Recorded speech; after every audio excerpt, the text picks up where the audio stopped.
ಮೋಕ್ಷಿತಾ ಅವರು ಫಿನಾಲೆಗೆ ಬಂದಿರೋದು ಲಕ್ಕ, ಅದರ್ವೈಸ್ ಅವ್ರ ಆಟ ಆಡಿ ಡಿಸರ್ವಾ ಬಂದಿರೋದು? ನಾನು ಅವರು ಫಿನಾಲಿಗೆ ಹೋಗೋದಕ್ಕೆ ಡಿಸರ್ವ್ ಇಲ್ಲ ಅನ್ನೋದಕ್ಕೇ ನಾಮಿನೇಟ್ ಮಾಡಿದೆ. ನನ್ನ ಕಾರಣ ಇಷ್ಟೇ, ನಾನು ಅದನ್ನು ಕ್ಲಿಯರ್ ಆಗಿದ್ದೆ. ಮೋಕ್ಷಿತಾ ಅವರು ಎಲ್ಲ ಓಕೆ, ಆಟ ವಿಚಾರದಲ್ಲಿ ಚೆನ್ನಾಗಿ ಲಾಸ್ಟ್ ಚೆನ್ನಾಗಿ ಆಟ ಆಡ್ತಾ ಬಂದಿದ್ದರು.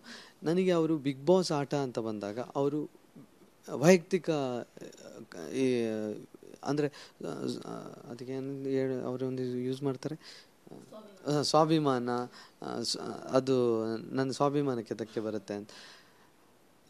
ನಾನು ಮಹಾರಾಜನ್ ಟಾಸ್ಕಲ್ಲಿ ಅವರು ವ್ಯಕ್ತಿತ್ವಕ್ಕೆ ಅಡ್ಡ ಬರುತ್ತೆ ಅಥವಾ ಸ್ವಾಭಿಮಾನ ಪರ್ಸ್ನಲ್ ಆಗಿ ನಾನು ಆಟ ಆಡ್ತಿದ್ದೀನಿ, ಅದಕ್ಕೆ ಆ ಆಟ ಸೋತಿತ್ತು ಅಂದಾಗ ವೀಕೆಂಡಲ್ಲಿ ಅದರ ಬಗ್ಗೆ ಚರ್ಚೆ ಆಗುತ್ತೆ.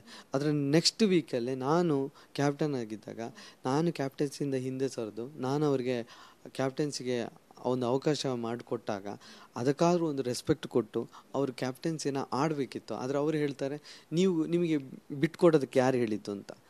ಅವರಾಗಿ ಆಟ ಆಡಬೇಕು ಅಂತ ಅಂದಾಗ ಹಿಂದೆ ವೀಕಲ್ಲಿ ಬಂದ ಸಜೆಷನ್ ಏನಿದೆ ಅದನ್ನು ತಗೋತಿದ್ರೆ ಆ ಆಟವನ್ನು ಪರ್ಸ್ನಲ್ ಬಿಟ್ಟು ಆಟ ಆಡ್ತಿದ್ರು.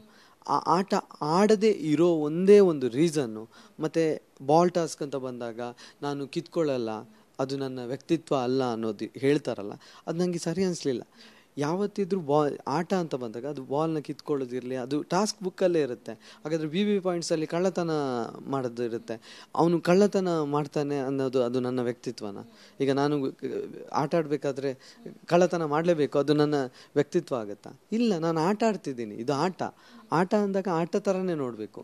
ಈಗ ಅಲ್ಲಿ ವ್ಯಕ್ತಿತ್ವ ಅಂತ ಹೇಳೋದಕ್ಕಿಂತ ನಂದು ಇದು ಆಟದ ಸ್ಟ್ರಾಟಜಿ, ನಾನು ಈ ರೀತಿ ಆಟ ಆಡ್ತೀನಿ, ನಾನು ಕಿತ್ಕೊಳ್ಳಲ್ಲ ಯಾರು ಅಂತನೂ ಆದರೂ ಹೇಳ್ಬೋದು. ಬಟ್ ವ್ಯಕ್ತಿತ್ವ ಅಂತ ಹೇಳ್ತಾರೆ, ಆ ಪರ್ಸ್ನಲ್ ಮತ್ತು ವ್ಯಕ್ತಿತ್ವನ ಆ ಬಿಗ್ ಬಾಸ್ ಆಟದಲ್ಲಿ ತರ್ತಿದ್ದಾರೆ ಅನ್ನೋದಿದೇನಿದೆ, ಅದಕ್ಕೆ ನಾನು ಡಿಸರ್ವ್ ಅಲ್ಲ ಅನ್ನೋ ಥರ ರೀಸನ್ ಕೊಟ್ಟು ಅವ್ರನ್ನ ಫಿನಾಲಿಗೆ ಹೋಗೋದಕ್ಕೆ ಅರ್ಹ ಅಲ್ಲ ಅಂತ ಹೇಳಿದೆ.